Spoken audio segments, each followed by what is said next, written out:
Bamako a abrité cet après-midi une rencontre entre le gouvernement et la direction de l'aménagement. Une réunion qui intervient après la mise en place du groupe conjoint de travail pouvant dégager un plan de retrait de l'aménagement. Je vous propose donc de suivre le ministre des Affaires étrangères et de la coopération internationale, Abdoulaye Diop, et El Ghazouani, chef de l'aménagement. Ils sont au micro de Modibo Mariko.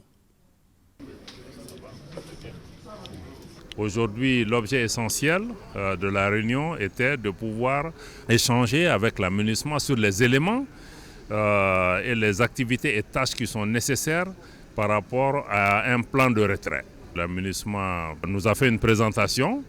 Nous sommes en phase par rapport à la méthodologie et à l'ensemble des éléments dont nous avons besoin pour pouvoir exécuter ces opérations de retrait. Naturellement, nous avons souhaité avoir un peu plus d'informations détaillées pour nous permettre, dans les plus brefs délais, de pouvoir adopter conjointement ce plan de retrait et entrer cette fois-ci dans la phase active de mise en œuvre. À cet égard, je dois vous dire qu'avec la mobilisation de plus d'une dizaine de membres du gouvernement, vous avez pu noter l'importance que le gouvernement accorde à cette tâche, mais aussi la grande coopération et la disponibilité du gouvernement pour que ce retrait se fasse de façon coordonnée, de façon ordonnée et de façon sécurisée. Et nous avons exprimé à la mission la mobilisation totale de toutes nos équipes, que ce soit la douane, au niveau des FAMA, au niveau des affaires étrangères, au niveau de tous les ministères concernés pour pouvoir répondre aux différentes sollicitations de la mission, parce qu'il y a plusieurs dimensions. Il y a le mouvement de personnel, il y a aussi le mouvement de matériel, le mouvement de logistique. Tout ça, ça demande un travail important.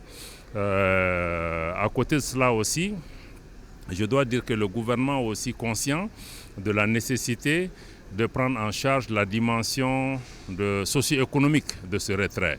Donc un groupe de travail particulier a été mis en place par le gouvernement pour gérer l'atténuation des effets socio-économiques de cela, et des premiers éléments ont été déjà dégagés pour exécuter ça sur le terrain, faire en sorte que l'impact de ce retrait aussi soit réduit au minimum pour les communautés et les localités et les individus qui pourraient être affectés par cette situation. Moi, ce que je retiens d'abord, c'est le très bon déroulement de la réunion.